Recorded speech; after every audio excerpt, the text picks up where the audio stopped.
Hello everyone, I'm Kerry-Lou and welcome to Silver Style Studio. I have a very special guest for you today. She is Ginger Burr, owner of Total Image Consultants. Over the last 30 years, Ginger has built a remarkable career as an expert personal image consultant. She's worked with women from all over the world and from all walks of life. She's helped women navigate through and sometimes completely ignore the styles of the season and feel good about how they look.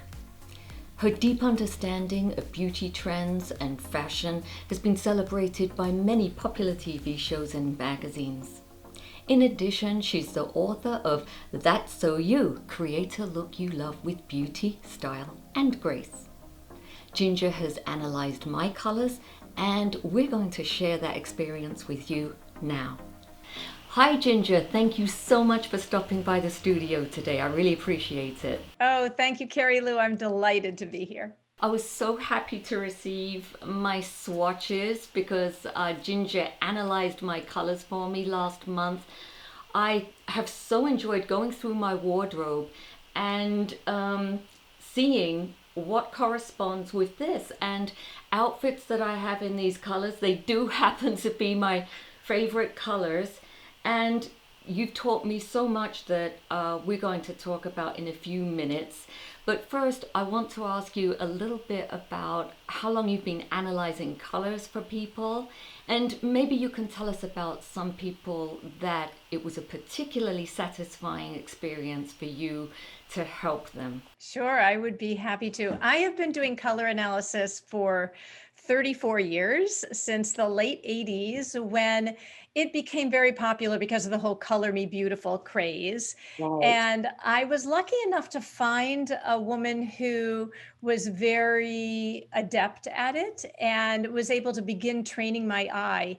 At the time, I did do seasonal color analysis, which is what was so popular back then. I have since moved beyond that because I really started to feel limited by the seasonal color analysis. I wanted to be able to give people colors that were specific for them. And it's been, there was a little time there when I was trying to figure out whether the seasonal analysis was working for me or not. And I was getting frustrated, and I remember thinking, oh, well, forget it. I just won't do color analysis anymore. And then I thought, no, I can't do that, because in my opinion, color analysis is one of the foundational components. Wearing beautiful colors that look great on you, is one of the foundational components. And there's one woman Diane, I remember so specifically, she had been wearing very kind of faded colors, and her coloring is deep enough that she really needed more bold colors. And also her personality is strong enough that she needed that kind of alignment with the deeper colors. And I remember when she put on this gorgeous periwinkle dress and she looked in the mirror and she said, I can't believe this is me looking back. Wow. Why do you think it is that people would wear something bland because they look in the mirror and they're not looking that great with this color? But why do we get stuck on some colors or styles that don't really serve us well? Sometimes it's because things feel safe. They're colors that we've always worn. We don't feel like we're making a mistake. We don't feel like we look silly or bad in the So it's like a colors. safety thing sometimes. We feel safe because it's a habit. Exactly. And right now, neutral colors are so popular for people to wear. And with you being in New York, you know all about the whole black thing.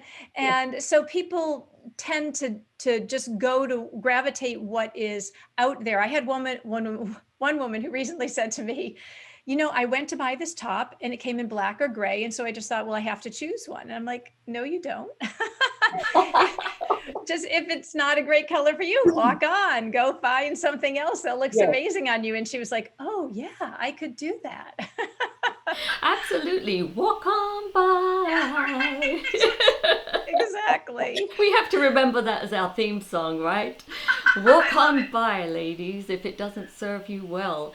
I totally relate to the black, wearing all black, because Working for so many years in the entertainment industry, black was kind of like a uniform, and it was because on a set people could see who were the crew, and also if you picked up in the lighting it wouldn't show as much because you're wearing black. So but then it just got easier and easier because sometimes I would be getting dressed at 4 a.m. for a very early shoot. So it's just, oh, build up the layers, and then you wouldn't know whether it's going to be freezing on the set or whether it was going to be really hot. So I would just wear black over black over black.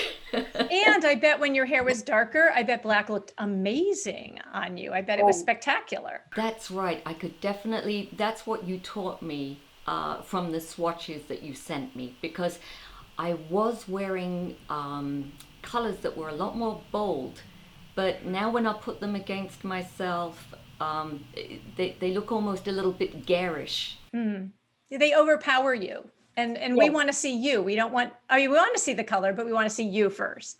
Yes, exactly. As a matter of fact, I have a scarf that I bought a long time ago in Paris.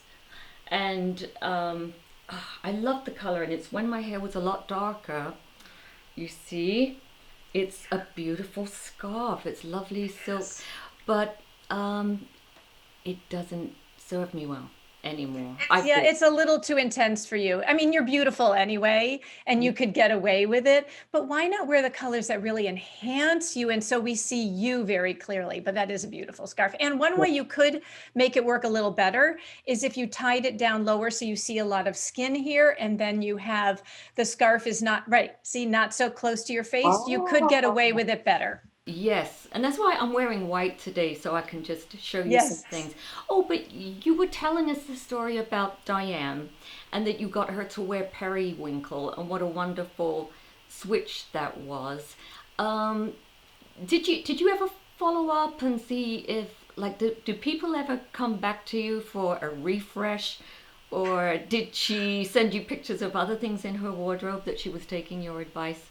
Well, Diane is someone, she's actually on my website as one of my before and after pictures. okay. And so, and I've been in touch with Diane. She still attends some of my workshops and those kinds of things. So I'm very much in touch with her, which is really, it's wonderful. I've had clients who work with me regularly and have for over 20 years. So I love getting to know people. Yes, sometimes people just come to me for color and that's fine. And with what's been going on with the pandemic, I have had a lot of women return because they stopped dyeing their hair and they let their natural gray Oh, come in, or white or whatever it is. And yes. that's, it completely changes things, completely changes what their what colors look good on them. Well, apart from the hair changing my palette, I found that my skin has actually changed over the years. For the viewers' benefit, I just want to tell you how this works. I met Ginger through a friend of mine who is on Instagram. Hi, Mary. Thank you for the Hi, introduction. Barry. And I thought, oh, this would be wonderful because I do see some changes going on with my own colors. And yes, some of it was my hair, but it was also my skin. My skin seemed to be getting maybe a little warmer or a little bit more tricky to match. So when I contacted Ginger, she told me take some pictures in daylight with no makeup on, and send me about six or however many you can. It's a good thing. Lots of different lighting situations. So we did that, and we kept coming back to Ginger kept saying, well, you do look a little warmer than you're saying you are, because I would tell her, like, I'm a cool beige, I'm pale, I'm cool beige. When in fact, when we really look closely at the pictures, I wasn't anymore, right, Ginger? Well, you weren't, I think you weren't quite as cool as you had thought that you were. And you know, our hair obviously changes as we get older, but our skin can too. We can get a little ruddier. Some people have rosacea, so there's a lot more pinkness in their skin. Mm. There can be just a little bit more freckling that's happening. Or if someone tans a lot, our skin can just stay a little more tan as we get older and the years go by. So it really can be a little different than it was 10, 20, 30, 40 years ago. And we need to take that into consideration as well. And those pictures are incredibly important, the coloring, because I will be basing your colors on the picture that I have. So if it's not accurate, you're not going to get an accurate So no makeup, reading. ladies. Throw Yeah, vanity right, out the yeah. window. Just give her Right. the raw you, and you'll get a much better result. Oh my goodness, I can think of so many people that I would love to give you as a gift. I know. I think my sisters and even my mother would love this. So hey, that makes a great gift. So Ginger sent me my palettes here. So many gorgeous colors.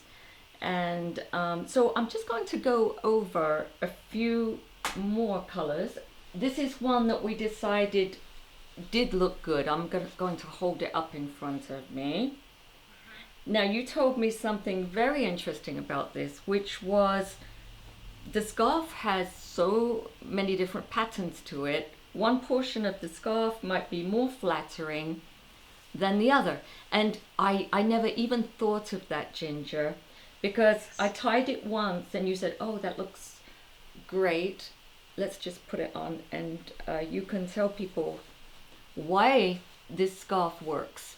Yes, well, it's got more of the softer gray tones in there and that little bit more muted purple, but it's got some of the softer tones. The brighter fuchsia is over here, which all by itself would be too intense for you. But this just, it makes us, oh, you just glow. So it just brings the focus up to your face because it has softer colors in it. And what's really important with scarves is a lot of times women will look at scarves and say, oh, they open it up. Oh, this is so beautiful.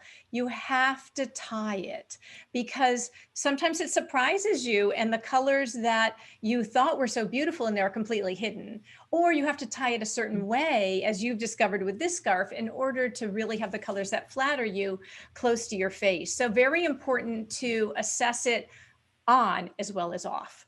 I don't know very much about tying scarves. I just know some very basic ones. Do you have any ideas for us, or do you have that on your? Do you have any YouTube videos about that? I actually do have two YouTube videos about how to tie scarves, so you can find them on my YouTube channel. Both of them are done with longer scarves rather than square scarves, just so people know that. But Oh, yes, I do have the two scarf ties there. what do you recommend people buy when purchasing a scarf? Is it better to buy one of the longer ones, or this is a square one? I think it's a personal preference. I think square scarves have become a little more popular again than they were, but it's the longer ones are a little bit easier to tie. But look at how beautifully you've just draped, because that's a square scarf that you've got on, right? Look at how Yes. beautifully you've just draped it around your face, and it's got enough body in the fabric that it just stands there and stays beautifully. The thing about scarves is you do want to tie them so you're not fussing with them all the time, and that's what the two scarf ties that I show you can do. And if a square scarf is big enough, you actually can do the two scarf ties that I show you for longer scarves with a square scarf. Oh, okay, good. So people should pop over to see Yes. Ginger's channel for more scarf tying tips. That's great. Okay, so we touched on a lot of people write to me and they say, what do I do for, how do I do my makeup differently? How do I dress differently now that my hair is gray? And a couple of years ago, I made a video on how to do your makeup for silver hair. I have since learned that there are so many different types of silver and the skin tone has a lot to do with it. That video is fine if you have my color silver hair and my coloring, and I apologize for that, ladies, but this is a journey for me too. And I always think of my channel as something that's ever moving, ever changing, and I change my mind about some things and I learn about things, and I'm happy to pass on to you things that I've been learning. And what I like about my channel too is that many of my ladies out there, they give such great comments, and you can do that too. You can always comment in the comment section below if you have any input or if you have any suggestions about all the subjects that I talk about here at Silver Style Studio. We love your input. So Ginger, tell us something about maybe someone has a warmer coloring to me and then not this cool tone. Yes. And I'm sure your video was still incredibly helpful to the women who were who have gone gray. Well, thank you. I think I haven't taken it down because so many people do like it. But maybe I'll do an update with your help, Ginger. Yes, that would be fun. That'd be fun.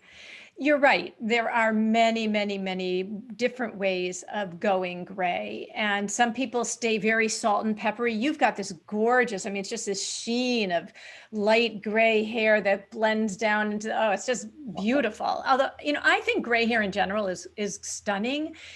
And it is amazing how many shades there are there. And it also depends on the body in your hair, whether it's straight and shiny or whether it's curly and looks more textury. There's lots of different ways to look at it. And yes, there are the cooler salt and peppers. There's also, I have one client who, when she went gray, she had very, very warm coloring, not red hair, but a lot of warmth in her brown hair. And when she went gray, while her colors became significantly cooler and it totally changed the colors that she was wearing, her gray, if you put you with her side by side, you'd look completely different because the gray that was coming in was mixed with the brown that was still there. So it still had a warmth to it. And for someone who's a redhead like me, I don't go gray, I go white. My hair is just totally white. Redheads just get faded and more faded, kind of a yellowy color, and then they go just white. So there's no dark in there because we don't have natural dark in our hair. But it still means we've gone incredibly cool with our hair color, and my skin is warm. So it changes everything, and colors that used to look good on you, particularly if with someone who had very dark hair, now can wash you out, now can overwhelm you, unless you really heighten your makeup a lot, but then you run that risk of the makeup looking too intense or too garish. And that's something like with your palette, one of the things I did do at the end was I gave you a very dark strip so that when you, because I know you do a lot of video and in very intense lighting, and those would be a little dark on you for if you're not wearing a lot of makeup, but if you intensify your makeup, they will, and are in brighter lighting, they will work. And I also believe that we have to take into consideration your personality, because someone like, I have a friend, now she wasn't gray at the time, but she's Italian, dark hair, kind of not super fair skin, but not real dark skin either. And so high contrast. And you would think that she would wear really intense jewel tones. But her personality was very quiet, very reserved. And the jewel tones felt like too much for her, and they kind of overwhelmed her. So we had to tone down her colors just slightly. And that's why when I do a color analysis with somebody virtually and not here in person, I always meet with them on Zoom for just like 10 minutes, just so I can get a sense of who are you. Oh, that is so important. And I would never have thought of that, but I totally understand that. Even there are some days that you want to dress a little bit softer, you want to blend. And then there are other days that you're feeling very exuberant and you want to get out there, wear a bright color. And you did tell me when we discussed that, I told you that one of my favorite outfits has little bits of fuchsia in it and it's quite bright. And you explained that, well, if I'm wearing the right makeup, and because I'm a makeup artist, I can get away with some things because I know how to balance things out. I mean, ideally what you do is you give someone a palette that works for them whether they're wearing makeup or not, or just very natural makeup. So if you want to pump up your makeup a little bit more, you can get away with a little stronger colors. Absolutely, yes. So Ginger, you had done a survey. Who was the survey to? Was it people that you've worked with in the past?